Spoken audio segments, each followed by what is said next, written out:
अस्मद्गुरुभ्यो नमः। श्रीरङ्गसिंहगिरिदेशिकपादसेवा प्राप्ताग्रद्रविडवेदरहस्य जातं श्रीगौतमान्वयजमाश्रितभागधेयं गोपालदेशिकमहं शरणं प्रपद्ये।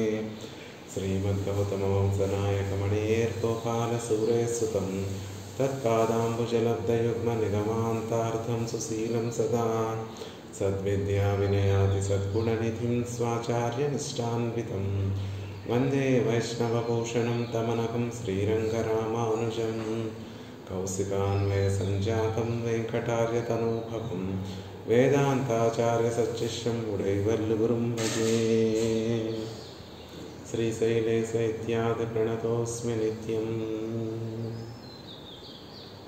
श्रीपराशरभट्टार्य श्रीरङ्गेशपुरोहितः श्रीवत्साङ्कसुतः श्रीमान् श्रेयसे मेस्तु भूयसे। नमः श्रीरङ्गनायक्यै यद्भ्रूविभ्रमभेदतः ईशेषितव्यवैषम्यनिम्नोन्नतमिदं जगत्। श्रीस्थनाभरणं तेजः श्रीरङ्गेशयमाश्रये चिन्तामणिमिवोद्भान्तम् उत्सङ्गे अनन्तभोगिनः। उल्लासपल्लवितपालितसप्तलोकी निर्वाहकोरकितनेम कटाक्षलीलां श्रीरङ्गहर्म्यदलमङ्गलदीपरेखां श्रीरङ्गराजमहिषीं श्रियमाश्रयामः। భాగవతోత్తములందరికీ దాసోహాలు సమర్పిస్తూ శ్రీనిధినిధిం అపారమర్ధినామర్ధితార్థపరితానదీక్షితం సర్వభూతసుహృదం దయానిధిం దేవరాజమధిరాజమాశ్రయే. భాగవతోత్తములందరికీ దాసోహాలు సమర్పిస్తూ శ్రీ పరాశర భట్టారకులు అనుగ్రహించినటువంటి శ్రీగుణరత్న కోశాన్ని అధ్యయనం చేసేటటువంటి ప్రయత్నం చేస్తున్నాం. అందులో భాగంగా 2వ శ్లోకాన్ని నిన్న సేవించేటటువంటి ప్రయత్నం చేశాం. నిన్నటి రోజున ఆ తల్లి యొక్క కటాక్షములు మన తల్లిని ఆశ్రయింపచేశారు పరాశర భట్టరు వారు. ఉల్లాస పల్లవిత పాలిత సప్తలోకి నిర్వాహకోరకిత నేమ కటాక్షలీలా శ్రీరంగ హర్మ్యదల మంగళ దీపరేఖాం శ్రీరంగరాజమహిషీం శ్రియం ఆశ్రయామః. శ్రీదేవిని శ్రీరంగనాయకిని ఆశ్రయిస్తున్నాము. ఎలాంటి ఆవిడ? శ్రీరంగరాజమహిషీం, శ్రీరంగరాజ యొక్క పట్టమహిషి అయినటువంటి ఆ తల్లిని ఆశ్రయిస్తున్నాము. అంతేకాదండి, శ్రీరంగ హర్మ్యదల మంగళ దీపరేఖాం, శ్రీరంగానికి మంగళ దీపరేఖగా ఉండేటటువంటి ఆ తల్లిని ఆశ్రయిస్తున్నాము. మంగళ దీపరేఖగా ఉండడం అంటే అక్కడికి చేరినటువంటి వారందరికీ కూడా మంగళాలు కలగచేసేటటువంటి ఆవిడ తనని తాను ప్రకాశింపచేసుకుంటూ పరమాత్మని కూడా సేవింపచేసేటటువంటి కటాక్షమును అందించేటటువంటి ఆవిడ అనేటటువంటి విషయాన్ని నిన్నటి రోజున పరాశర భట్టరు వారు మనకి అనుగ్రహించారు. ఆ తల్లి యొక్క కటాక్షాన్ని నిన్న మనందరి చేత కూడా ఆ తల్లిని ఆశ్రయింపచేస్తే ఈరోజు శుక్రవారం నాడు మన అదృష్టవశాత్తు ఆ తల్లి యొక్క కటాక్షములందరి మీద కూడా కలగాలి అనేటటువంటి విషయాన్ని అద్భుతంగా ఈరోజు మనకి తెలియచేస్తున్నారు.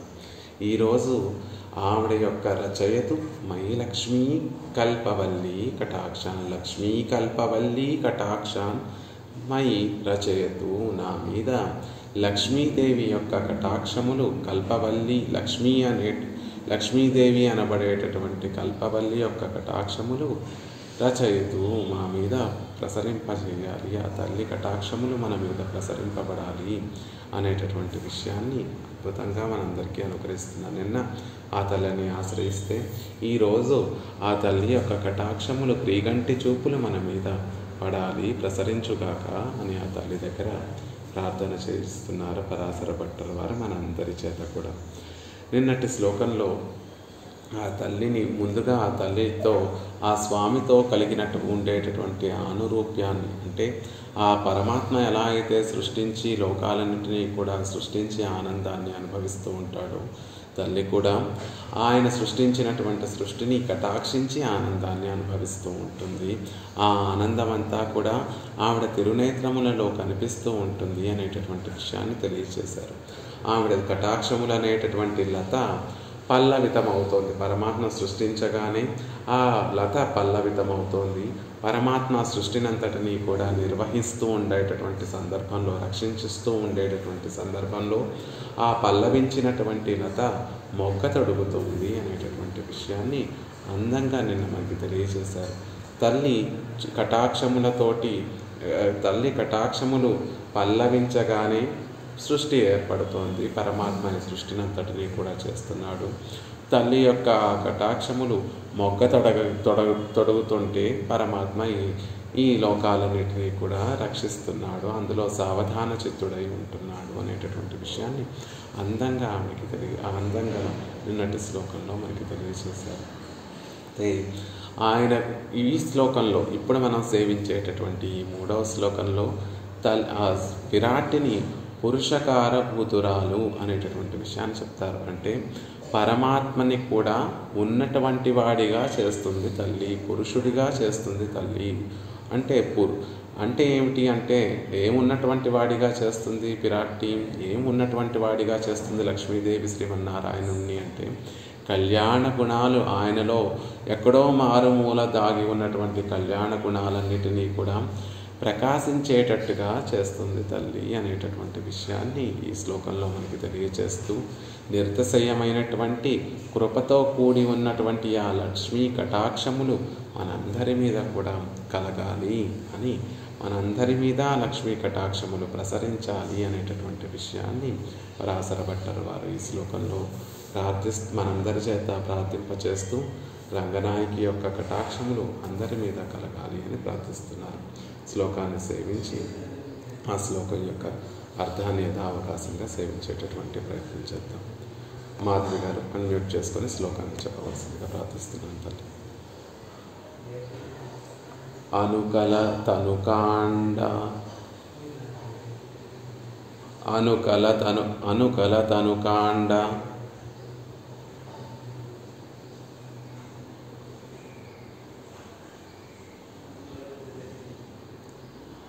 ఆలింగనారంభ శుంభత్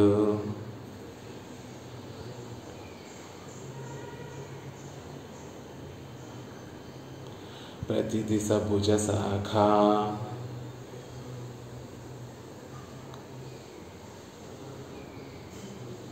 శ్రీ సఖా నోకహర్తి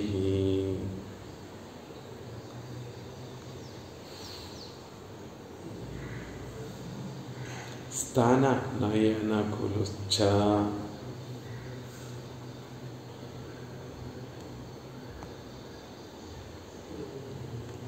స్పార పుష్పద్విరేపా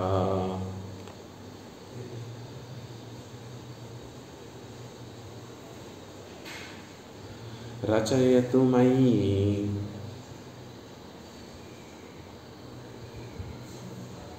లక్ష్మీ కల్పవల్లీ కటాక్షాన్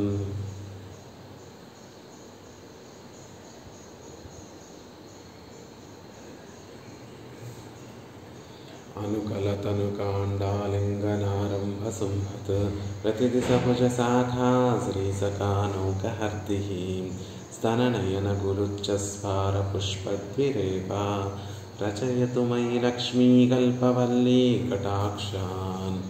అద్భుతంగా అనుగ్రహిస్తున్నారు ఈ శ్లోకంలో. అనుకల తనుకాండ ఆలింగనారంభ శుంభత్.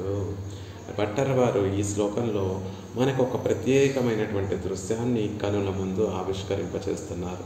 ఉత్తర పల్గుణ మాసంలో ఉత్తర పల్గుని నక్షత్రంలో శ్రీరంగంలో శ్రీరంగనాథుడు రంగనాయకి ఇద్దరు కూడా ఒకే ఆసనం మీద వేయించేసి ఉండి భక్తులందరికీ కూడా వచ్చినటువంటి ఆశ్రయించినటువంటి వారందరికీ కూడా కటాక్షిస్తూ ఉంటారు ఆ దివ్య దంపతులిద్దరూ కూడా. అలా భట్టర్ వారు ఆ దివ్య దంపతుల యొక్క సేర్తిని సేవిస్తూ ఉంటే అక్కడ రంగనాథుడు రంగనాయకి మాకు కనిపించడం లేదండి, ఒక పెద్ద కల్పవృక్షం కనిపిస్తోంది. ఆ కల్పవృక్షానికి పెనవేసుకున్నటువంటి ఒక కల్పవల్లి, ఒక చక్కటి తీగ కనిపిస్తోంది, కల్పవల్లి కనిపిస్తోంది అంటున్నారు. ఆ కల్పవృక్షం ఎవరు అంటే మనం కోరుకున్నటువంటి కోరికలన్నిటినీ కూడా తీర్చేటటువంటి రంగనాథుడే అక్కడ కనిపించేటటువంటి కల్పవృక్షము. ఆ కల్పవృక్షానికి పెనవేసుకున్నటువంటి కల్పవల్లియే లక్ష్మీ కల్పవల్లి, శ్రీరంగనాయకి అనేటటువంటి కల్పవల్లి అనేటటువంటి విషయాన్ని అందంగా ఆవిష్కరిస్తున్నారు పరాశర భట్టర్ వారు. ఎందుకు, ఏమిటి లాభం? అలా లక్ష్మీదేవి రంగనాయకి ఒక లతగా పరమాత్మని పెనవేసుకుని ఉండడం వల్ల కలిగేటటువంటి విషయములు ఏమిటి, ఆ శేర్తికి ఉన్నటువంటి ప్రయోజనం ఏమిటి, ఆ శేర్తి వల్ల కలిగేటటువంటి లాభములు ఏమిటి అనేటటువంటి విషయాన్ని చెప్తున్నారు. అనుకల తనుకాండాలింగనారంభ శుంభతు. అనుకలము అంటే ప్రతీ క్షణము, అనుక్షణము లక్ష్మీదేవి ఒక్క క్షణం కూడా పరమాత్మని విడిచిపెట్టకుండా ఆయనతోనే ఉంటుంది. అలాగా ఇక్కడ కూడా ఈ కల్పవల్లి, ఈ లత ఆ వృక్షాన్ని, ఏదైతే కల్పవృక్షం ఉందో ఆ కల్పవృక్షాన్ని అనుక్షణము పెనవేసుకొని ఉందండి అని చెప్తున్నారు. అనుకల అనుక్షణము, తనుకాండ కాండము వంటి దివ్యమంగళ విగ్రహము.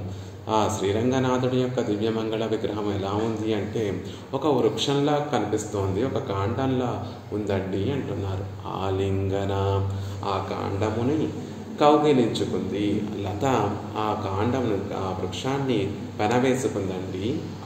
అలా పెనవేసుకోగానే ఆరంభ, పెనవేసుకోవడం మొదలు పెట్టగానే శుంభత్, బాగా గొప్పగా ప్రకాశిస్తోంది ఆ కల్పవృక్షము. ఇంకా పూర్తిగా కూడా పెనవేసుకోలేదు, ఇంకా పూర్తిగా కూడా కౌగిలించుకోలేదు, ఆలింగనం చేసుకోలేదు తల్లి. ఆ ఆలింగనం చేసుకోవడం మొదలు పెట్టగానే పరమాత్మలో దివ్యమైనటువంటి తేజస్సు ఉందండి. గొప్పగా ఆనందమయమైనటువంటి తేజస్సుతోటి పరమాత్మ విరాజిల్లుతున్నాడు అని చెప్తున్నారు. అలా ప్రకాశిస్తున్నటువంటి ఆ శ్రీమన్నారాయణుడు, శ్రీరంగనాథుడు ఎలా కనిపిస్తున్నాడు? ప్రతిదిశ భుజశాఖ శ్రీసఖ అనౌకహర్తి, శ్రీసఖ అనౌకహము. ప్రతిదిశ భుజశాఖ శ్రీసఖ, ప్రతి దిశ అన్ని దిక్కులలోనూ, భుజశాఖ కొమ్మల వంటి భుజములు కలిగినటువంటి శ్రీసఖ, అందమైనటువంటి పేరుని చెప్తున్నారు రంగనాథుడికి. ఇక్కడ పరాశర భట్టర్ వారు ఎన్నో పేర్లు ఉన్నాయి. శ్రీవల్లభ అని, శ్రీనిధినిధిం అని, పరమాత్మకి ఎన్నో తిరునామాలు ఉన్నా, లక్ష్మీపతి అని, శ్రీనివాసుడని ఎన్నో తిరునామాలు, అద్భుతమైనటువంటి తిరునామాలు ఉన్నప్పటికీ కూడా ఇక్కడ పరాశర భట్టర్ వారు రంగనాథుడిని ఏమని సంభావిస్తున్నారు అంటే శ్రీసఖ, శ్రీకి సఖుడైనటువంటి వాడు, చెలికాడు అయినటువంటి ఆ శ్రీమన్నారాయణుడు ఎలా కనిపిస్తున్నాడు? అనోకహంగా కనిపిస్తున్నాడండి. అన్ని దిక్కులలోనూ భుజములన్నీ కూడా వ్యాపింపచేసినటువంటి ఒక వృక్షంలా కనిపిస్తున్నాడు. అది మామూలు వృక్షం కాదు, కోరినటువంటి కోరికలన్నీ కూడా తీర్చేటటువంటి ఒక దివ్యమైనటువంటి కల్పవృక్షము. అనోకహ వృద్ధి, ఆ తల్లి ఎప్పుడైతే పరమాత్మని ఆలింగనం చేసుకుంటోందో పరమాత్మ కూడా ఉప్పొంగిపోతున్నాడు, ఆయనలో గొప్ప ప్రకాశం కనిపిస్తోంది. అంతేకాదు ఆయనలో సమృద్ధి కూడా కనిపిస్తోంది. వృద్ధి అంటున్నారు. అనోక హర్దిహి, అది విడదీస్తే శ్రీసఖ అనోకహ వృద్ధి అని అవుతుంది. అలా పరమాత్మలో కూడా ఒక సమృద్ధి కలుగుతోందండి.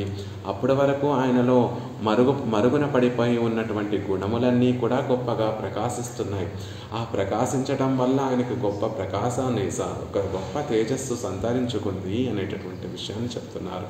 అలా ఆయనలో మరుగున పడినటువంటి గుణములన్నిటినీ కూడా ప్రకాశింపచేసి ఆయన ద్వారా ఈ లోకంలో ఉన్నటువంటి అందరినీ కూడా కటాక్షింపచేస్తోంది లక్ష్మీదేవి. ఆయనేమో ఒక కల్పవృక్షంలా భుజములన్నీ శాఖానుశాఖములుగా అన్ని దిక్కులలోనూ శాఖానుశాఖములుగా భుజాలను విస్తరింపచేసి ఆయన కోరినటువంటి కోరికలు తీర్చేటటువంటి కల్పవృక్షంగా ఉన్నాడు. అలా కల్పవృక్షంగా కోరికలు తీర్చేటటువంటి వాడు ఎలా కలుగుతున్నాడు అంటే లక్ష్మీ కల్పవల్లి, లక్ష్మీదేవి అనేటటువంటి కల్పవల్లి ఆ కల్పవృక్షాన్ని పెనవేసుకొని ఉండడం వల్లే, అంటే శ్రీదేవి పక్కన ఉండడం వల్ల ఆ శ్రీరంగనాథుడు అందరి కోరికలు తీర్చేటటువంటి కల్పవృక్షమై ఉన్నాడు. అది కూడా మామూలు ద్విభుజుడుగా కోరికలు తీర్చట్లేదండి. అన్ని దిక్కులకు వ్యాపించినటువంటి శాఖములు కలిగినటువంటి కల్పవృక్షం ఎలా అయితే ఉంటుందో అలా ఇక్కడ రంగనాథుడు కూడా దంబెరుమాళ్ళు కూడా చతుర్భుజుడై చతుర్విధ పురుషార్థములు అందరికీ ప్రసాదించడం కోసం చతుర్భుజుడై అన్ని నాలుగు దిక్కులకి 4 భుజములు కలిగినటువంటి వాడై అందరి కోరికలు తీర్చేటటువంటి వాడవుతున్నాడు అని చెప్తున్నారు. ఇక ఆ లత ఎలా ఉందండి? ఆ కల్పవల్లి లక్ష్మి ఒక రంగనాయకిని ఒక కల్పవల్లిగా రూపణం చేస్తున్నారు కదా. మరి ఆ అందం ఎలా ఉంది? ఆ కల్పవల్లి యొక్క సౌందర్యం ఎలా ఉంది అంటే స్తన నయన గులుచ్చ స్పార పుష్పద్విరేప. గులుచ్చము అంటే పుష్పముల యొక్క గుత్తి. ఒక లతను మనం చూస్తే, ఒక తీగను మనం గమనిస్తే ఆ తీగకి ఎన్నో అద్భుతంగా గుత్తులుగా పువ్వులు పూసి ఉంటాయి. ఆ పువ్వులన్నీ కూడా చక్కగా మధువుతోటి నిండి ఉంటాయి. ఆ బాగా వికసించినటువంటి పుష్పములలో మధువుని తాగడానికి నల్లటి గండు తుమ్మెదలు వచ్చి వాలుతూ ఉంటాయి. అలాగే ఉందండి ఇక్కడ కూడా లత బాగా పెరిగి ఉంది. ఆ లతకి గుత్తులుగా పుష్పములు ఉన్నాయి. ఆ పుష్పములు కూడా బాగా వికసించినటువంటి పుష్పములు ఉన్నాయి. ఆ పుష్పములలో ఉన్నటువంటి మధువును తాగడానికి తుమ్మెదలు వస్తున్నాయి అని రూపణం చేస్తూ ఇక్కడ శ్రీదేవి రంగనాయకి విషయంలో కూడా ఆవిడ స్థనములు పుష్పగుచ్చముల్లాగా ఉన్నాయి అని చెప్తూ ఆవిడ తిరునేత్రములు వికసించినటువంటి పుష్పముల స్పార పుష్ప వికసించినటువంటి పుష్పములుగా ఆవిడ నయనములు ఉన్నాయి. గులుచ్చములు గుత్తులుగా వికసించినటువంటి పుష్పములుగా ఆవిడ స్థనములు ఉన్నాయి. ఆ నయనములు తిరునేత్రములలో ఉన్నటువంటి నల్లని కనీకములు అంటే కనుపాపలు, నల్లటి కనుగుడ్లు ఏవైతే ఉన్నాయో అవి విరేపములు, ఆ పుష్పములలో ఉన్నటువంటి మధువుని తాగడానికి వచ్చినటువంటి తుమ్మెదలుగా ఉన్నాయి అని ఆ లత యొక్క సౌందర్యాన్ని, శ్రీరంగనాయకి యొక్క సౌందర్య అతిశయాన్నంతటినీ కూడా తెలియచేస్తూ అలాంటి లక్ష్మీ కల్పవల్లి, లక్ష్మీ అనేటటువంటి రంగనాయకి అనేటటువంటి కల్పలత మయి నాయందు కటాక్షాన్ క్రీగంటి చూపులతోటి కటాక్షములను రచయతు ప్రసరించుగాక అని భట్టర్ వారు అద్భుతంగా నిన్నటి రోజున శ్రియం ఆశ్రయామహ, శ్రీదేవిని ఆశ్రయిస్తున్నాము, రంగనాయకిని ఆశ్రయిస్తున్నాము అని ఆవిడ పాదార విందాల దగ్గరికి చేర్చారు మనని. ఈనాడు అద్భుతంగా ఆవిడ యొక్క కటాక్షములను ప్రసరింపచేస్తున్నారు మన అందరి మీద కూడా. అలా చెప్పేటటువంటి విషయంలో ఆ తల్లి యొక్క వైభవాన్ని చెప్తున్నారు. ఏమిటి ఈ శ్లోకం యొక్క తాత్పర్యము అంటే అన్ని దిక్కులకు వ్యాపించి శాఖలు వంటి భుజములతో ఉన్నటువంటి ఆ రంగనాథుడు అనేటటువంటి రంగనాథుడు కల్పవృక్షం వంటి వాడండి. ఆయనని అల్లుకున్నటువంటి కల్పవల్లిలాగా రంగనాయకి ఉందండి. ఆ కౌగిలింత ఆ ఆలింగనం చేసుకోగానే ఆయనలో గుణములు పొంగి వెలికి వస్తున్నాయి. ఆయనలో మరుగున పడినటువంటి గుణములన్నీ కూడా చక్కగా ప్రకాశిస్తున్నాయి. దాంతో ఆయనకి సమృద్ధి ఏర్పడుతోంది అని చెప్తున్నారు. ఇక ఆ తల్లి యొక్క సౌందర్య విశేషాలన్నిటినీ కూడా తెలియచేస్తూ గుత్తులుగా వికసించినటువంటి పూలతోనూ తుమ్మెదలతోనూ కూడి ఉండేటటువంటి కల్పలతే ఈ తల్లి అని చెప్తూ ఆ గుత్తులుగా వికసించినటువంటి పూలు ఆవిడ స్తనములు అనేటటువంటి పూగుత్తుల వలె నేత్రములు చక్కగా వికసించినటువంటి పుష్పముల్లాగా ఉన్నాయి. ఆ నేత్రములలో ఉన్నటువంటి కనీకములు గండు తుమ్మెదల నేత్రములలో ఉన్నటువంటి మధువును తాగడానికి వచ్చినటువంటి గండు తుమ్మెదల్లా ఉన్నాయి అని చెప్తూ అలాంటి కల్పవల్లి, అలాంటి రంగనాయకి మా పైన కటాక్షములను కురిపించాలి అని అందంగా కోరుకుంటున్నారు భట్టర్ వారు. అందమైనటువంటి రూపకం. ఆ సేతిని చూస్తూ ఉంటే రంగనాథుని రంగనాయకిని ఇద్దరు కలిసి ఉన్నటువంటి స్థితిని చూస్తూ ఉంటే ఆ లక్ష్మీదేవి ఒక తీగలా కనిపిస్తోంది. అది మామూలు తీగ కాదు, కల్పక తీగ, దివ్యమైనటువంటి తీగ, అప్రాకృతమైనటువంటి తీగ. ఆ తీగ లత దేనిని అల్లుకొని ఉంది, దేనిని పెనవేసుకొని ఉంది అంటే ఒక వృక్షాన్ని పెనవేసుకొని ఉంది. అది కూడా మామూలు వృక్షం కాదు, రంగనాథుడు అనేటటువంటి వృక్షం. ఆ వృక్షము కూడా సామాన్య వృక్షము కాదండి, పరిధాన దీక్షితం, కోరినటువంటి కోరికలన్నిటినీ కూడా ఇచ్చేటటువంటి కల్పవృక్షం, కోరికలను తీర్చేటటువంటి ఈ దీక్ష కలిగినటువంటి వృక్షము అనేటటువంటి విషయాన్ని చెప్తున్నారు.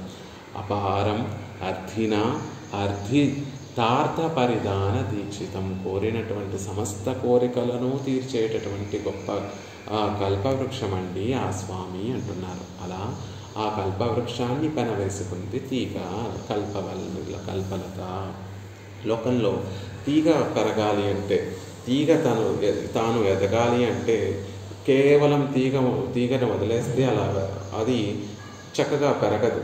ఒక ప్రాకు కొయ్యను అంటే దానికి ఒక ఆలంబనాన్ని కనుక మనం కల్పిస్తే ఆ ఆలంబనాన్ని పుచ్చుకొని ఆ తీగ తనంత తానే ఆ ఆలంబనానికి అల్లుకొని పన వేసుకొని చక్కగా పెరుగుతూ ఉంటుంది. లోకంలో ఉన్నటువంటి సహజంగా ప్రకృతిలో ఉన్నటువంటి లతలన్నీ కూడా అలా లత ఒక వృక్షాన్ని పెనవేసుకుంటే లాభం ఎవరికి కలుగుతుంది అంటే ఆ లతకే కలుగుతుంది. లతకు ఒక ఆధారం కలుగుతుంది. ఆ ఆధారంతో లత చక్కగా విస్తరిస్తుంది. దానికి చక్కగా పుష్పములు పూస్తాయి. ఆ పుష్పములు మధువును స్రవిస్తూ ఉంటే ఆ మధువును తాగడానికి తుమ్మెదలు వస్తూ ఉంటాయి. అలా ఒక చెట్టుని వృక్షాన్ని పెనవేసుకోవడం వల్ల లతకి సమృద్ధి కలుగుతుందండి ఈ లోకంలో ప్రకృతిలో. కానీ ఇక్కడ విశేషం ఏమిటంటే లక్ష్మీదేవి అనేటటువంటి కల్పలత శ్రీరంగనాథుడు అనేటటువంటి ఒక కల్పవృక్షాన్ని పెనవేసుకోవడం వల్ల సమృద్ధి ఎవరికి కలుగుతోంది అంటే శ్రీహరికే కలుగుతోంది, శ్రీరంగనాథుడికే ఆ సమృద్ధి కలుగుతోంది అని ఆశ్చర్యంగా తెలియజేస్తున్నారు ఈ శ్లోకంలో. ఆ వృక్షం పేరేమిటండి? ఎలాంటి వృక్షాన్ని పెనవేసుకుంది లక్ష్మీదేవి అంటే శ్రీసఖ అనోకహము. అద్భుతంగా శ్రీకి సఖుడైనటువంటి వాడు శ్రీసఖుడు అనేటటువంటి విషయం చెప్తున్నారు.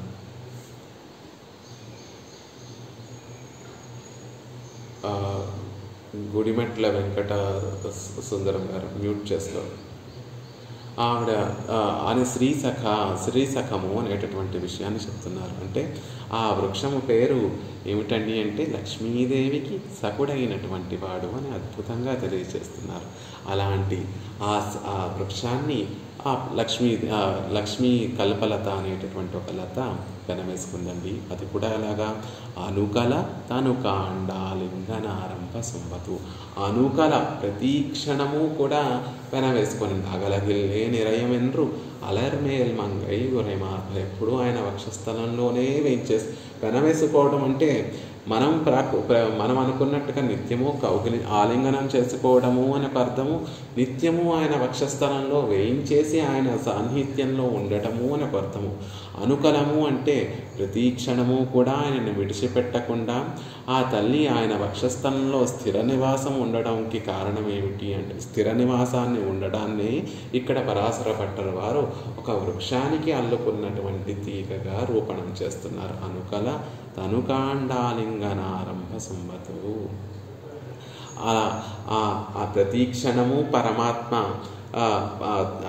విరాట్టి పరమాత్మని ఆలింగనం చేసుకుంటూ ఉంటే ఆ ఆనందం ఎలా ఉంది అంటే శుంభత్, గొప్ప ఆనందం కలుగుతోందండి, గొప్ప తేజస్సు కలుగుతోంది.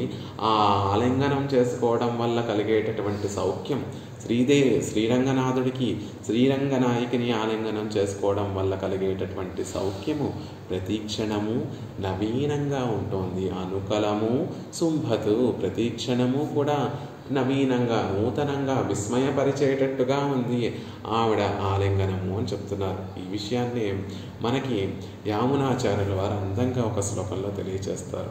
స్వవైశ్వరూపేణ సదానుభూతయాపి అపూర్వవిస్మయమాదధానయా గుణే రూపేణ విలాసచేష్టితైః సదా తమైవోచితయా తవ శ్రియా. ఓ స్వామి శ్రీమన్నారాయణ, స్వవైశ్వరూపేణ సదానుభూతయాపి, నువ్వు నీ విశ్వరూపాన్ని ధరించి సదా నిత్యము కూడా ఆ తల్లిని అనుభవిస్తున్నప్పటికీ కూడా ఆ తల్లిలో ఉన్నటువంటి గుణములను, ఆ తల్లిలో ఉన్నటువంటి రూపాన్ని, ఆ తల్లి చేసేటటువంటి విలాస చేష్టితాలన్నిటినీ కూడా సదా అనుభూతయాపి, నిత్యము నువ్వు అనుభవిస్తున్నప్పటికీ కూడా ఎలా ఉంటుంది అది నీకు అంటే అపూర్వవద్ విస్మయమాదధానయ, అపూర్వంగా ప్రతి క్షణము కూడా అపూర్వంగా ఉంటుంది. అపూర్వము అంటే పూర్వము ఎలా ఉందో అలా ఉండకుండా ఉండటం, అంటే క్రిందటి క్షణము ఎలా ఉందో అలా లేకుండా మళ్ళీ కొత్తగా ఉండడం. అపూర్వవత్ విస్మయమాద ఆశ్చర్యపరిచేటట్టుగా ఉంటుంది ఆవిడ అందించేటటువంటి అనుభవము. గుణేన రూపేణ విలాస చేష్టితై, ఎలా ఆవిడ పరమాత్మకి ఆనందాన్ని కలగచేస్తుంది? ఆవిడ గుణములతోనూ, ఆవిడ రూపముతోనూ, ఆవిడ విలాస చేష్టితములతోనూ శ్రీదేవి నీకు నిత్యము కూడా అపూర్వమైనటువంటి విస్మయాన్ని కలిగించేటటువంటి అనుభూతిని కలగచేస్తుంది కదా. నువ్వు నీ విశ్వరూపాన్ని ధరించి నువ్వు ఆవిడ ఆ అనుభవాన్ని అంతటిని అనుభవించినా కూడా అది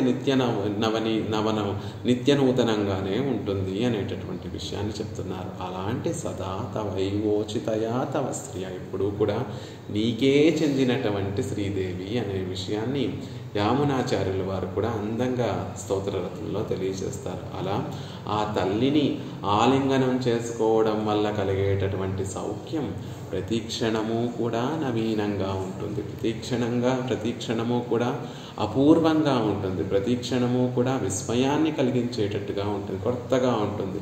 నిత్యము కూడా కొత్త అనుభవాన్ని పరమాత్మకి కలగచేస్తూ ఉంటుంది. అందుకని అనుకల తనుకాండ ఆలింగన ఆరంభ శుంభతు, అది కూడా పూర్తిగా ఆలింగనం చేసుకుంటే కలిగినటువంటి సౌఖ్యం కాదండి. ఆ ప్రారంభంలోనే ఆవిడ పెనవేసుకోవడం, ఆవిడ ఆయన వక్షస్థలంలో చేరిన క్షణం నుండి ఆయనకి ఈ అనుభవం సౌఖ్యము ప్రతి క్షణము నవీనంగా ఉంటుంది అనేటటువంటి విషయాన్ని చెప్తున్నారు. పరమాత్మకు ఉన్నటువంటి ఆ ఆనందాన్ని అంతటినీ కూడా అనుకలము శుంభతు, ప్రతి క్షణము ఆయన మరింత యవ్వనాన్ని పొందుతున్నాడు, మరింత తేజస్సును పొందుతున్నాడు లక్ష్మీ సంబంధం వల్ల. ఆయనలో ఉన్నటువంటి గుణములన్నీ కూడా పరమాత్మలో జీవుడు పరమాత్మని ఆశ్రయించినప్పుడు జీవుడు చేసినటువంటి పాపముల వల్ల పరమాత్మకి ఒకానొక సందర్భంలో కోపం కలగవచ్చు. కలిగినటువంటి సందర్భంలో ఆయనని ఆశ్రయించడానికి వీలుగా ఉన్నటువంటి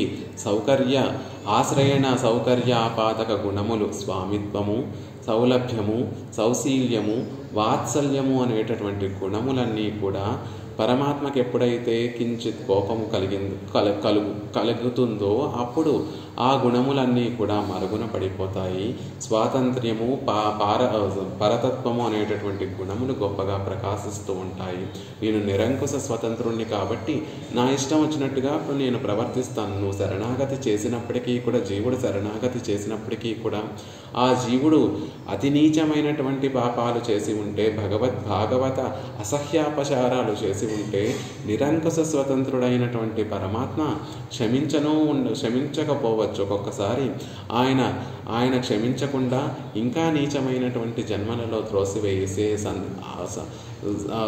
వీలు లేకుండా పోలేదు. ఎందుకు అంటే ఆయన నిరంకుశ స్వతంత్రుడు కాబట్టి, ఆయన పరాత్పరుడు కాబట్టి, ఆయనని ప్రశ్నించేటటువంటి వారు, ఆయన పైన సమాధానం చెప్పుకునేటటువంటి వారు మరొకరు లేరు కాబట్టి, అలా ఆయనకి కించిత్ కోపం వచ్చినటువంటి సందర్భంలో ఆయనలో మరుగున పడిపోయినటువంటి ఆశ్రయణ సౌకర్యాపాదక గుణములైనటువంటి వాత్సల్యము, స్వామిత్వము, సౌలభ్యము, సౌశీల్యము అనేటటువంటి ఆ గుణములన్నీ కూడా మళ్ళీ ఎవరి ద్వారా ప్రకటితమవుతాయి, ప్రకాశింపబడతాయి అంటే ఎప్పుడూ ఆయన పక్కనే ఆయనని పెనవేసుకున్నటువంటి ఆ రంగనాయకి యొక్క పురుషకారంతో అనుకలతను కాండాలింగనారంభ శుంభతులు అని ఆవిడ పరమాత్మని ఆలింగనం చేసుకొని మన తరపున పురుషకారం చేసేటటువంటి సందర్భంలో ఆయనలో మరుగున పడిపోయినటువంటి ఆ గుణములన్నీ కూడా మళ్ళీ చక్కగా ప్రకాశిస్తాయి. ముందు ఆయనకి ఆనందము కలిగి ఆయన ఆ ఆనందంలో భాగంగా ఆయనలో మరుగున పడినటువంటి గుణములన్నీ కూడా చక్కగా ప్రకాశిస్తాయి అని చెప్తున్నారు. పరమాత్మ పిరాట్టి పురుషకార కూతురాలు జీవులందరినీ కూడా తన ఉపదేశాల ద్వారా దిద్దుబాటు చేస్తుంది. మరి పరమాత్మని ఎలా పరమాత్మ మనసుని మన వైపు ఎలా మళ్ళిస్తుందండి అంటే, పిళ్ళైలోకాచార్యుల వారు వారి శ్రీవచన భూషణం అనేటటువంటి గ్రంథంలో పిరాట్టి పరమాత్మ యొక్క మనసుని ఎలా మారుస్తుంది అంటే, తన అజగాలే, తన సౌందర్య అతిశయంతో, గుణముల యొక్క అతిశయంతో, రూపాతిశయంతో పరమాత్మను తన వశపరచుకొని పరమాత్మ యొక్క మనసుని మన వైపు మళ్ళిస్తుంది తల్లి అనేటటువంటి విషయాన్ని అందంగా తెలియజేస్తారు. కాబట్టి ఇక్కడ కూడా ఆ లత కల్పవల్లి, లక్ష్మి అనేటటువంటి కల్పవల్లి, పరమాత్మ కల్పవృక్షం అనేటటువంటి రంగనాథుడిని పెనవేసుకోవడం వల్ల ఆయనలో మరుగున పడిపోయినటువంటి ఆ గుణములన్నీ కూడా ప్రకాశిస్తున్నాయి. ఆయనకు ఒక సమృద్ధి కలుగుతుంది. ఆయన్ని పురుషుడిగా ఉన్నటువంటి వాడిగా చేస్తోంది తల్లి. పురుషకారిణి అంటే జీవులని ఉద్ధరిస్తుంది, పరమాత్మని కూడా ఉన్నవాడిగా చేస్తుంది అని అర్థం. ఉన్నవాడిగా చేయటము అంటే గుణములు లేవని కాదు, మరుగున పడినటువంటి గుణములను మళ్ళీ ప్రకాశించేటట్టుగా చేస్తుంది తల్లి అంటున్నారు. ఇక్కడ పరమాత్మని ఒక అనూగ్రహము అంటే ఒక వృక్షం కింద పోలుస్తున్నారు పరాశర భట్టర్ వారు. వృక్షము దేనికి ప్రతీక అంటే రుజుత్వానికి ప్రతీక. అంటే స్థిరమైనటువంటి వాడు. వేదములన్నిటిలో కూడా ఇతనే పరాత్పరుడు అని స్థిరంగా చెప్పబడింది. ఒక రుజుత్వాన్ని కలిగినటువంటి వాడు. మళ్ళీ ఎవరో వచ్చి ఈయన పరాత్పరుడండి అని చెప్పవలసినటువంటి అవసరం లేదు. ఎన్ని కల్పాలు మారినా, ఎంత కాలం గడిచినా అనాదిగా ఎప్పటికీ శాశ్వతంగా సహజంగా ఆయనే పరాత్పరుడు అనే రుజుత్వం కలిగినటువంటి వాడు అనేటటువంటి విషయాన్ని చెప్పడం కోసం అనుకల, తనుకాండ, కాండ శబ్దం అనేటటువంటిది ఇక్కడ ప్రయోగింపబడింది అనేటటువంటి విషయాన్ని తెలియజేస్తున్నారు. అలా రుజుత్వాన్ని కలిగినటువంటి ఆ పరమాత్మని లక్ష్మీదేవి ఆలింగనం చేసుకున్నటువంటి సందర్భంలో ఆయనకి ఎంతో ఆనందం కలిగిందండి. ఆ ఆనందానికి ఆయన ఏమైపోతున్నాడు అంటే ఒక స్తబ్దత కలిగినటువంటి వృక్షము అంటే ఏమిటి? కదలికలు లేకుండా ఉండి ఒకే చోట స్థిరంగా ఉండేటటువంటి ఒక పదార్థాన్ని వృక్షము అంటారు. వృక్షం అంటే ఎక్కడికి కూడా చలించినటువంటి, కదలదు, అక్కడే ఒక్క చోట స్థిరంగా ఉండేటటువంటి ఒక వస్తువు, ఒక పదార్థము. కాబట్టి పరమాత్మ కూడా ఎప్పుడైతే శ్రీరంగనాయకి ఆయనని ఆలింగనం చేసుకుంటుందో ఆ ఆనందంతో ఆయన ఒక స్తబ్దతను కలిగి ఉంటున్నాడండి. ఒక వృక్షంగా మారిపోతున్నాడు. ఆనంద అతిశయంతో మనకి ఎంతో గొప్ప ఆనందం, పట్టరానటువంటి ఆనందం కలిగితే ఎలా అయితే మన చుట్టూ ఉన్నటువంటి పరిసరాలన్నిటినీ కూడా మరిచిపోయి నిశ్చేష్టితం అయిపోతామో, రంగనాథుడు కూడా ఆ విధంగానే ఆ రంగనాయకి యొక్క సాన్నిధ్యంతో ఆయన కూడా నిత్యము ఆనంద అనుభవం అనుభవిస్తూ ఒక వృక్షంలా ఉన్నాడు అంటున్నారు. ఆ వృక్షము ఆనందం కూడా తన మనసులో దాచుకోవడం లేదండి. పట్టరానటువంటి ఆనందం ఆయనకి కలుగుతోంది. మనసులో దాచుకోలేనంత ఆనందం కలుగుతోంది. ఆ మనసులోంచి ఆనందం బయటికి వచ్చి ఆయన తిరుముఖ మండలంలోనూ కనిపిస్తోంది. ప్రతి అవయవంలో కూడా ఆనందం తొనికిసలాడుతోంది. అందుకే ప్రతిదిశ భుజశాఖ శ్రీశఖ నౌకహర్తి. ఆనందంతో పరమాత్మ ఏం చేస్తున్నాడు అంటే 2 బాహువులతోటి విరాటిని ఆలింగనం చేసుకుంటే సరిపోదు అని భావించి 4 అన్ని దిక్కులలో కూడా ఆయన తన శ్రీహస్తాలను ప్రకటితం చేసి ఆ బాహువులతోటి శ్రీరంగనాయకిని దగ్గరికి చేర్చుకుంటున్నాడు. ఆనందం పట్టలేక ఉబ్బి తప్పిపోయి ఆయన తన భుజములన్నిటినీ కూడా అన్ని వైపులా కూడా ప్రసరింపచేస్తున్నాడు అనేటటువంటి విషయాన్ని ప్రతిదిశ భుజశాఖ శ్రీశఖ నౌకహర్తి. ఆ కల్పవల్లి ఆ కల్పవృక్షాన్ని పెనవేసుకోగానే అప్పుడు వరకు స్తబ్దతగా ఉన్నటువంటి ఆ వృక్షం ఆనందంతో వికసించి నలుదిక్కులకి తన శాఖలన్నీ ప్రవర్తింపచేస్తోంది. అన్ని వైపులా ఉన్నటువంటి వారందరినీ కూడా కటాక్షించడం కోసం, వారు కోరుకున్నటువంటి పురుషార్థాలన్నిటినీ కూడా ఇవ్వడం కోసం ఆ కల్పవృక్షము తన శాఖలన్నిటినీ కూడా నలుదిక్కులకి కూడా ప్రసరింపచేస్తోంది. అలాగే రంగనాథుడు కూడా పక్కన రంగనాయకి వేయించేసి ఉన్నటువంటి సందర్భంలో ఆవిడ పట్ల ఉన్నటువంటి ఆనందంతో మైమరిచిపోయి అక్కడికి వచ్చినటువంటి భక్తులందరికీ, భాగవతోత్తములందరికీ వారు కోరుకున్నటువంటి కోరికలన్నిటినీ కూడా ఇచ్చేస్తున్నాడు.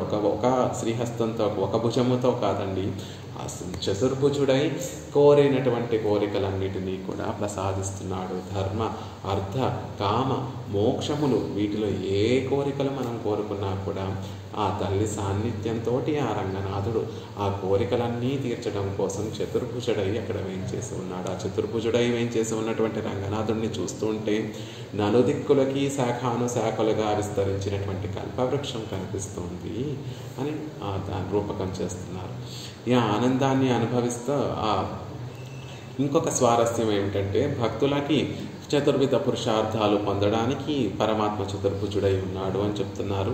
ఇంకా సరసంగా చెప్పుకోవడానికి ఆ తల్లిని ఆలింగనం చేసుకోవడానికి 2 భుజములు సరిపోక శ్రీసఖ నోకహము అంటే శ్రీసఖుడు అనేటటువంటి ఆ వృక్షము తల్లిని ఆలింగనం చేసుకోవడానికి 2 భుజాలు సరిపోక గాఢోపగూఢాను చతుర్భుజాలతోనూ గాఢోపగుహనం కావిస్తున్నాడు. అంటే చతుర్భుజాలతోనూ చక్కగా ఆ తల్లిని దగ్గరికి చేర్చుకొని ఆలింగనం చేసుకుంటున్నాడు అనేటటువంటి విషయాన్ని చెప్తున్నారు. అందుకే ప్రతి దిశ భుజశాఖ శ్రీసఖ నౌకహర్తి అంటున్నారు భట్టర్ వారు. అలా అన్ని దిక్కులకు వ్యాపించినటువంటి శాఖోపశాఖలుగా విస్తరిల్లినటువంటి మహావృక్షం కదా రంగనాథుడు. అలా చతుర్భుజుడై కావాల్సినటువంటి కోరికలన్నిటినీ కూడా ఇస్తున్నాడు. ఆ భుజములు కూడా ఎలా ఉన్నాయి అంటే కల్పతరువు యొక్క శాఖలు ఎలా అయితే బలిష్టంగా వరుత్తాలుగా దీర్ఘంగా ఉన్నాయో ఈయన శ్రీహస్తాలు కూడా దీర్ఘంగా బలిష్టంగా ఇచ్చి కోరినటువంటి కోరికలన్నీ కూడా ఇచ్చి భక్తులు ఏమి అడిగితే ఆ కోరికలన్నీ ఇచ్చి ఆయన శ్రీహస్తములు ఆయన భుజములు కూడా దీర్ఘంగా ఉన్నాయండి అనేటటువంటి విషయాన్ని చెప్తున్నారు. లక్ష్మీదేవి పక్కన ఉండి పెనవేసుకోవడం వల్ల ఆనంద నిర్భరత్వం వల్ల కదలక మెదలక అలా ఉండిపోయాడు స్వామి. ఎప్పుడైతే శ్రీదేవి శ్రీరంగనాయకి రంగనాథుడు పక్కకు వచ్చి చేరి ఆయనని పెనవేసుకుందో ఆ ఆనందంతో నిండిపోయినటువంటి మనసుతోటి కదలక మెదలక ఒక వృక్షంలా అక్కడ శ్రీరంగంలోనే ఉండిపోయి వచ్చినటువంటి వారందరికీ కూడా ఒక కల్పవృక్షంలా కోరికలు తీరుస్తున్నాడు అని చెప్తున్నారు. భట్టర్ వారు వేదాలలో ఉపనిషత్తుల్లో చెప్పినటువంటి వాక్యాలను తీసుకొచ్చి ఈ స్తోత్రంలో ఇమిడ్చి మన అందరికీ అందించారు అని చెప్పడానికి ఇది ఒక నిదర్శనం. వేదాలు శృతులలో ఉపనిషత్తుల్లో పరమాత్మని వృక్ష ఇవ స్తబ్ధో దివతిష్టత్యేక పరమాత్మ పరమపదంలో ఎలా ఉంటాడు? ఒక వృక్షంలా స్తబ్దంగా ఆనందాన్ని అనుభవిస్తూ ఒక వృక్షంలా పరమపదంలో పరమాత్మ ఆనంద నిర్భరుడై అద్వితీయంగా అక్కడ వేయించేసి ఉంటాడు అని ఉపనిషత్ వాక్యాన్ని ఇక్కడ అనుకలతను ఆరంభ సుంభత్ ప్రతి దిశ భుజ శాఖ శ్రీసఖ నౌకహర్తి అనేటటువంటి మాటతో చెప్తున్నారు. ఆ శృతి వాక్యాన్నే వృక్ష ఇవ స్తబ్ధో దివితిష్టత్యేక అనేటటువంటి శృతి వాక్యాన్ని శ్రీసఖ నౌకహర్తి ప్రతి దిశ భుజ శాఖ శ్రీసఖ నౌకహర్తి అనేటటువంటి శ్లోకపాదంతో తెలియచేస్తున్నారు. వృక్షము అంటే వరించబడేటటువంటిది, అందరి చేత కూడా కోరుకోబడేటటువంటి దాన్ని వృక్షము అంటారు. శ్రీరంగంలో వేయించేసి శ్రీరంగనాయకి వల్లభుడైనటువంటి శ్రీరంగనాథుడిని అందరూ కూడా వరిస్తారండి. అందుకే ఆయన ఒక అనోఖము, ఒక గొప్ప వృక్షము వంటి వాడు అని అందంగా భట్టర్ వారు తెలియచేస్తున్నారు. అంతేకాదు ఇంకా ఉపనిషత్తుల్లో ఇతిహాసాలలో పరమాత్మని ఒక వృక్షంగా రూపకం వాసుదేవ తరుచ్ఛాయ అని వాసుదేవుడు అనేటటువంటి ఒక వృక్షము ఈ సంసారంలో పడి అలమటిస్తూ ఈ తాపత్రయాలతోటి కొట్టుమిట్టాడేటటువంటి జీవులందరూ కూడా సేద తీరేది ఎక్కడండి? సేద తీరడానికి ఉండేటటువంటి విశ్రమస్థలి ఏదండి అంటే వాసుదేవ తరుచ్ఛాయ. వాసుదేవుడు అనేటటువంటి ఆ వృక్షము నీడలోకి చేరితే మనకున్నటువంటి తాపములన్నీ కూడా తొలగిపోతాయి. ఆ వాసుదేవుడు అనేటటువంటి తరువు ఛాయ, ఆ నీడ ఎలా ఉంటుంది అంటే మరీ చల్లగా ఉండదు, మరీ వేడిగా ఉండదు, సమశీతలంగా ఉండేటటువంటి ఛాయ అది. ఆ నీడ అంత సుఖంగా ఉంటుంది. కాబట్టి వాసుదేవుడు అనేటటువంటి వృక్షం పాదాల చెందకి చేరిపోతే ఆ చెట్టు కిందకి చేరిపోవడం అంటే ఆ చెట్టు పైన కూర్చుంటే మళ్ళీ మనకి ఆ సుఖం కలగదు. ఆయన పాదార విందాల దగ్గరికి చేరితేనే మనకు ఆ సుఖం కలుగుతుంది. అలా వాసుదేవుడు అనేటటువంటి తరువు మూలానికి ఆ చెట్టు కిందకి వెళితే, ఆ చెట్టు మొదటికి వెళితే హాయిగా ఆ నీడలో మనం సుఖ నివాసం చేయొచ్చు అని ఇతిహాసాలలో చెప్పబడింది. అలాగే ఇక్కడ కూడా రంగనాథుడు అనేటటువంటి కల్పవృక్షం కిందకి చేరిపోతే ఆయన ప్రతి దిశలో కూడా వ్యాపించినటువంటి ఆ భుజములతోటి మనం కోరినటువంటి కోరికలన్నీ కూడా తీరుస్తున్నాడండి అని చెప్తున్నారు. కానీ ఆయన దగ్గరికి చేరుకోవాలి అంటే మనలో మనకి సంకోచాలు ఉంటాయి కదా. నేను ఎన్ని పాపాలు చేశాను, ఆ పాపాలను ఆయన ఒప్పుకుంటాడో లేదో, ఆయన సులభుడో కాడో, ఆయనలో సౌశీల్యం ఉందో లేదో, సౌలభ్యం ఉందో లేదో, స్వామి నాకు అవుతాడో లేదో అని సందేహాలు కలుగుతూ ఉంటే ఆ సందేహాలన్నిటినీ కూడా పక్కన ఉన్నటువంటి శ్రీదేవి రంగనాయకి తీర్చేస్తోందండి. ఎప్పుడైతే రంగనాయకి రంగనాథుడి పక్కన వచ్చి చేరిపోయిందో, ఆయనని ఆలింగనం చేసుకుందో, అప్పుడు ఆయనలో ఉన్నటువంటి గుణములన్నీ కూడా గొప్పగా ప్రకాశిస్తున్నాయి. మనందరికీ అర్థమయ్యేటట్టుగా పరమాత్మలో నువ్వు తప్పులు చేసినా నీ తప్పుల్ని భోగ్యంగా స్వీకరించేటటువంటి వాత్సల్యం అనేటటువంటి గుణం ఉంది. వాసుదేవుడు అనేటటువంటి చెట్టు కిందకి చేరాలి అంటే ముందు మనకు ఒక ధైర్యం కావాలి కదా. ఆ ధైర్యాన్ని ఎవరు కలగ చేస్తున్నారు అంటే ఆ వృక్షానికి పెన వేసుకున్నటువంటి లతను చూస్తే, ఆహా, ఈ లత ఈ చెట్టుని ఆశ్రయించి ఎంత గొప్పగా ఉంది, ఎంత సుఖంగా ఉంది, మనం కూడా హాయిగా ఈ చెట్టు కింద చేరిపోవచ్చు అని మనని ఆకర్షింపచేసేది చెట్టుని. పైన చెట్టు మీద ఎక్కడో వృక్షములు, ఫలములు, ఎక్కడో పువ్వులు ఉంటాయి. కొన్నిసార్లు అవి కనిపిస్తూ ఉంటాయి, కనిపించకుండా కూడా ఉంటాయి. కానీ ఒక లత పెన వేసుకున్నటువంటి వృక్షాన్ని కనుక మనం చూస్తే ఆ కాండమంతా కూడా పువ్వులతో విరాజిల్లి ఉంటుంది, ఆ కాండమంతా కూడా ఫలములతోటి విరాజిల్లి ఉంటుంది. కాబట్టి ముందు దాని దగ్గరికి చేరాలి, ఆ వృక్షం దగ్గరికి చేరాలి అనేటటువంటి ఆలోచన ఎలా కలుగుతుంది అంటే ఆ లతను చూస్తేనే, లతను ఆ పెన వేసుకున్నటువంటి ఆ వైనాన్ని చూస్తేనే మనకి మనసులో ఆ హాయిగా ఈ వృక్షం కింద మనం చేరి సేద తీర్చుకోవచ్చు అనేటటువంటి ఒక భావన కలుగుతుంది. అలా శ్రీరంగనాయకి లక్ష్మి అనేటటువంటి కల్పవల్లి పరమాత్మని పెన వేసుకోవడం వల్ల మనం కూడా ఆయనని సులభంగా ఆశ్రయించడానికి వీలుగా ఉందండి అనేటటువంటి విషయాన్ని చెప్తున్నారు. ఆయనలో గొప్ప వృద్ధి కలుగుతోంది అంటున్నారు. వృద్ధి అంటే మనం ఇప్పుడు చెప్పుకున్నట్టుగా ఆ గుణాలన్నీ కూడా లోపల మరుగున పడిపోయినటువంటి గుణములన్నీ కూడా ప్రకటితమవటమే. గుణములు అంటే ఆత్మగుణములు, దివ్యమంగళ విగ్రహ గుణములు కూడా. ఈ లక్ష్మీదేవి పక్కన చేరగానే ఆయన కనిపిస్తాడు ముందు. అందుకే ఇద్దరు ఆళ్వార్లు ఈ లోకంలో ఉన్నటువంటి వస్తువులని తమ ప్రేమను తిరువిలక్కులుగా పరమాత్మ ముందు వెలిగిస్తే, మూడో ఆళ్వార్లు తిరుక్కండేన్ పొన్మేని కండేన్ అని పల్లాండు పాడుతారు పెరుమాళ్ళకి. ముందు ఆ నీలమేఘ స్వర్ణంలో ఉన్నటువంటి స్వామి కనపడాలి అంటే ఆయన కనపడడండి.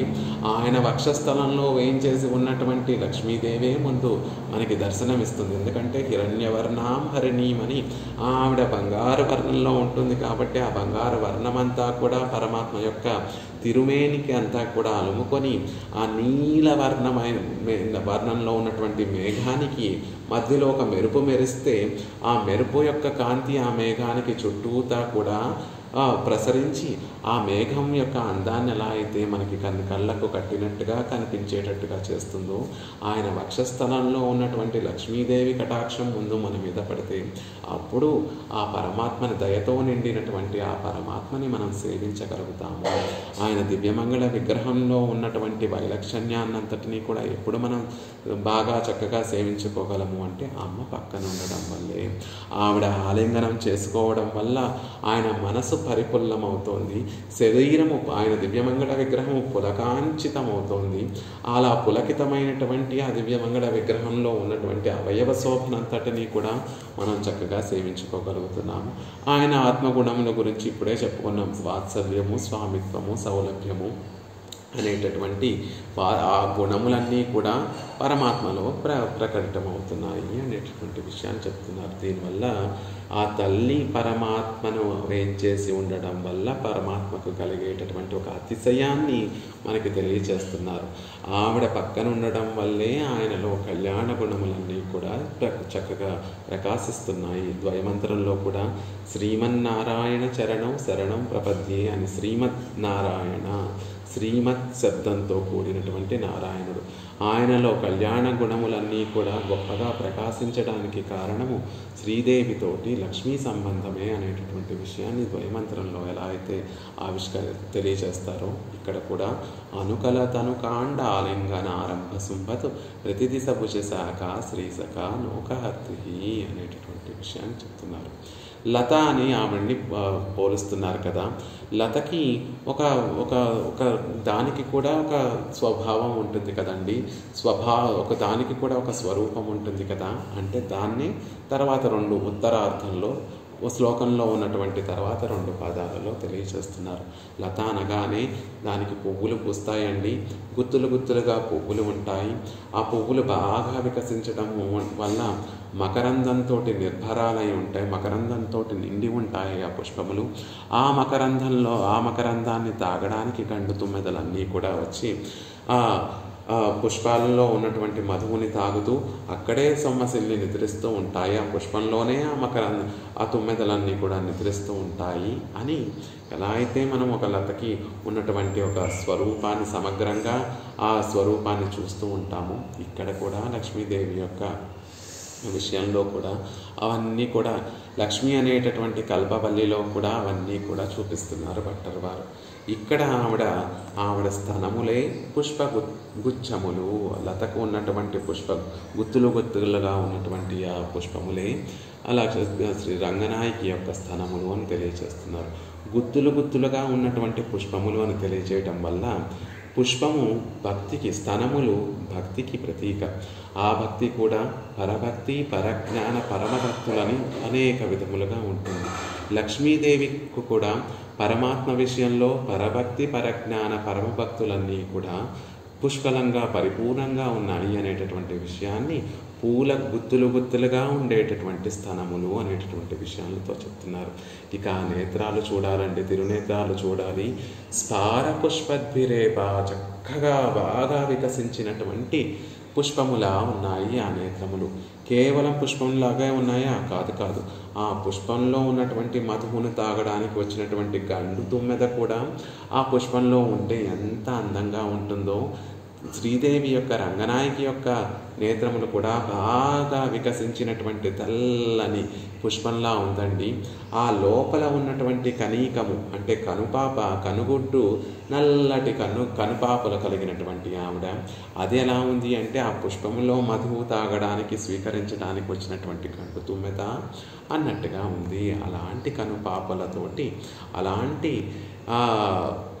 అలాంటి తిరునేత్రములతోటి ఆవిడ మనని కటాక్షించాలి అని అందంగా కోరుకుంటున్నారు భట్టర్ వారు. అంతేకాదు ఆవిడ ఎందుకింత విశదంగా తెలియజేస్తున్నారు, ఎందుకింత ఒక తెల్లని వికసించినటువంటి పుష్పము ఆ లోపల గండు తుమ్మెద లాంటి కనీనీకము అని తెలియజేస్తున్నారు అంటే మనకి చక్కగా అర్థం అవడం కోసం. అందులో స్నిగ్ధత కావాలి, ఆ తల్లి తిరునేత్రాలలో ధావళిమా కావాలి అంటే తెల్లని ధనము మనకి అవసరమే. ఆ నల్లగా ఉండేటటువంటి కనీకము మనందరికీ కూడా కటాక్షానికి అవసరమే. ఆ తెల్లని ధనము ఉత్తమ జాతి స్త్రీకి ఉండేటటువంటి నేత్ర లక్షణాన్ని తెలియజేస్తోంది తల్లి. ఆ ప్రాకృతమైనటువంటి దివ్య తిరుమేని కలిగినటువంటి ఆవిడ లోకాలన్నిటికీ కూడా పావనాన్ని చేసేటటువంటి స్వభావం కలిగినటువంటి ఆవిడ గొప్ప ఉత్తమ జాతి స్త్రీ. ఆవిడ యొక్క తిరునేత్రములు కూడా తెల్లగా విప్పారినటువంటి పుష్పములుగా ఉన్నాయండి. ఆ లోపల నల్లగా ఉన్నటువంటి ఆ కనీనీకము, ఆ కనుపాప దయకి ప్రతీక. ఆవిడకి ఏమని పేరు? హసితేక్షణ అని పేరు. నల్లని కన్నులు కలిగినటువంటి ఆవిడ అని పేరు. ఆ కన్నులలో ఉన్నటువంటి ఆ నల్లని ధనము దయకు ప్రతీక అని మన పెద్దలందరూ కూడా తెలియజేస్తారు. అలా సౌందర్యము కావాలి మనకు, ఆ నేత్రములలో ఉన్నటువంటి సౌందర్యము కావాలి, ఆ నేత్రములలో ఉన్నటువంటి దయాంచిత దృగంచలము, దయ ఉప్పొంగి ప్రవహించేటటువంటి దయ కూడా మనకి కావాలి అనేటటువంటి విషయాన్ని చెప్తున్నారు. ఇంత విప్పారినటువంటి పుష్పాల్లాగా తల్లి యొక్క నేత్రములు ఎలా ఉన్నాయి అండి అంటే, ఎప్పుడైతే ఆ కల్పవల్లి లక్ష్మి అనేటటువంటి కల్పవల్లి రంగనాథుణ్ణి పెనవేసుకుందో ఆనందంతో, ఈవిడికి కూడా ఆనందమే కదా, ఆనందంతో ఆ నేత్రములు విస్ఫూరితాలు అయ్యాయి, చక్కగా విప్పారినట్టుగా అయ్యాయి అంటున్నారు. కాబట్టి ఈ రెండు పూర్వార్థంతోనూ ఉత్తరార్థంలోనూ ఆవిడ్ని ఒక లతగా నిరూపణ చేస్తున్నారు భట్టర్ వారు. అందులో పూర్వార్థంలో ఏమో ఆవిడ యొక్క లావణ్యం అంటే సమగ్రంగా ఉండేటటువంటి సౌందర్యాన్ని తెలియచేశారు. ఉత్తరార్థంలో సౌందర్యం అంటే ప్రతి ఒక్క అవయవం యొక్క వైలక్షణ్యాన్ని మనకి తెలియచేస్తూ సౌందర్యం అనేటటువంటి విషయాన్ని తెలియచేశారు. ఇలా వర్ణించడం ద్వారా ఆవిడలో ఉన్నటువంటి ఒక గొప్ప గుణాన్ని కూడా చెప్తున్నారు. పురుషకారం చెయ్యాలి అంటే, ఎవరైనా పురుషకారం చక్కగా ఫలించాలి అంటే వారికి 3 లక్షణాలు ఉండాలి అని చెప్తారు. మొదటిది దయ, రెండవది పారతంత్ర్యము, మూడవది అనన్యార్హ శేషత్వము అనేటటువంటి విషయాన్ని పిళ్ళైలోకాచార్యుల వారు శ్రీవచన భూషణంలో మనకు అనుగ్రహిస్తారు. ఎవరైనా మన తరపున శివాసు చేయాలి పరమాత్మకి అంటే వారిలో ప్రత్యేకంగా ఈ 3 గుణములు ఉండాలండి అంటారు. దయ అనేటటువంటి విషయాన్ని స్పార పుష్పద్విరేఖ అనేటటువంటి పదంతో ఆవిడ తిరునేత్రములు నల్లగా ఉన్నాయండి. ఒక గండు తుమ్మెద, పుష్పంలో వారినటువంటి గండు తుమ్మెదలాగా ఆవిడ యొక్క కనీనీకములు అంటే ఆవిడ యొక్క కనుపాపలు ఉన్నాయి అని చెప్పడం ద్వారా ఆవిడలో దయ చెప్పబడింది. ఇక ఆవిడ అనన్యార్హ శేషత్వం అంటే పరమాత్మకి మాత్రమే వినియోగపడేటటువంటి ఒక గుణము. అనుకలతను కాండాలింగనారంభ సుంబత ప్రతిదిశ భుజశాఖ శ్రీసఖానౌకహర్తికి, శ్రీకి సకుడైనటువంటి వాడిని ఆవిడ ఆలింగనం చేసుకొని ఆయనకే వినియోగపడేటటువంటి ఆవిడ. ఈ కల్పవల్లి ఏదో వృక్షానికి పెనవేసుకోలేదండి. శ్రీసఖానౌకహము అనేటటువంటి నారాయణుడు అనేటటువంటి ఆ వృక్షానికే చెందినటువంటిది ఈ కల్పవల్లి అనేటటువంటి విషయాన్ని చెప్పడం ద్వారా అనన్యార్హ శేషత్వం తెలియచేయబడింది. ఇక లత అని చెప్పడం ద్వారా ఆవిడ్ని కల్పవల్లి అని చెప్పడం వల్ల లత ఇంకొకరి పైన ఆధారపడేటటువంటి స్వభావం కలిగింది. కేవలము ఒక తీగను అలా విడిచిపెట్టేస్తే, నేల మీద విడిచిపెట్టేస్తే అది సరిగ్గా ఎదగదు, అది సరిగ్గా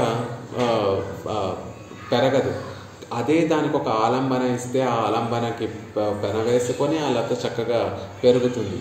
అంటే ఒక తీగ లత ఎప్పుడూ కూడా పరతంత్రురాలుగానే ఉంటుంది. అలాగే లక్ష్మీదేవి కూడా పరతంత్రురాలు. ఎవరికి పరతంత్రురాలు? పరమాత్మ శ్రీమన్నారాయణుడికి పరతంత్రురాలు. శ్రీరంగనాయకి ఎవరికి పరతంత్రుడు? రంగనాథుడికే పరతంత్రురాలు. ఆ పారతంత్ర్యము కూడా నైసర్గికమైనది, అంటే సహజంగా వచ్చినటువంటిది. ఏదో ఆయనకి భార్య అవ్వడం వల్ల, రాయనని రక్షించమని ప్రార్థించడం వల్ల ఈ పారతంత్ర్యం ఆవిడకి రాలేదండి. సహజంగా ఎలా అయితే ఒక తీగ ఒక వృక్షాన్ని పెనవేసుకొని చక్కగా పెరుగుతుందో అలాగా ఆవిడ స్వభావ సిద్ధంగా పరతంత్రురాలు పరమాత్మకి. ఎందుకు అంటే లక్ష్మీదేవి కూడా జీవకోటికే చెందినటువంటి ఆవిడ. ఈ జీవులందరూ కూడా పరమాత్మకి స్వభావ సిద్ధంగానే పరతంత్రుడుగా ఉండేటటువంటి వారం మనమందరం కూడా. అలా లక్ష్మీదేవి కూడా స్వాభావికంగా ఆయనకి పరతంత్రురాలు అనేటటువంటి విషయాన్ని తెలియజేస్తూ ఆవిడలో దయ ఉంది, ఆవిడలో పారతంత్ర్యము ఉంది, ఆవిడలో అనన్యార్హ శేషత్వము కూడా ఉంది. అలాంటి ఆ లక్ష్మీ కల్పవల్లి, లక్ష్మి అనేటటువంటి కల్పవల్లి రచయతు మయి లక్ష్మీ కల్పవల్లి కటాక్షాన్మాయందు, కటాక్షములను ప్రసరింపచేయాలి. అద్భుతమైనటువంటి పదప్రయోగాలు చూడండి. కటాక్షించాలి అని కోరుకోవట్లేదు భట్టర్ గారు, కటాక్షములను అని బహువచనాన్ని ప్రయోగిస్తున్నారు. ఒక్కసారి కటాక్షిస్తే సరిపోదండి, మళ్ళీ మళ్ళీ మళ్ళీ మళ్ళీ మళ్ళీ మళ్ళీ మళ్ళీ మళ్ళీ ప్రతి క్షణము ఎల్లప్పుడూ కూడా రంగనాయకి మా మీద కటాక్షములను ప్రసరింపజేస్తూనే ఉండాలి అని కోరుకుంటున్నారు. భట్టర్ రచయతు మయి మాయందు లక్ష్మీ కల్పవల్లి కటాక్షాన్ రచయతు. లక్ష్మి అనేటటువంటి కల్పవల్లి ఆవిడ కటాక్షములను మా మీద నిత్యము ప్రసరింపచేయాలి అని కోరుకుంటున్నారు.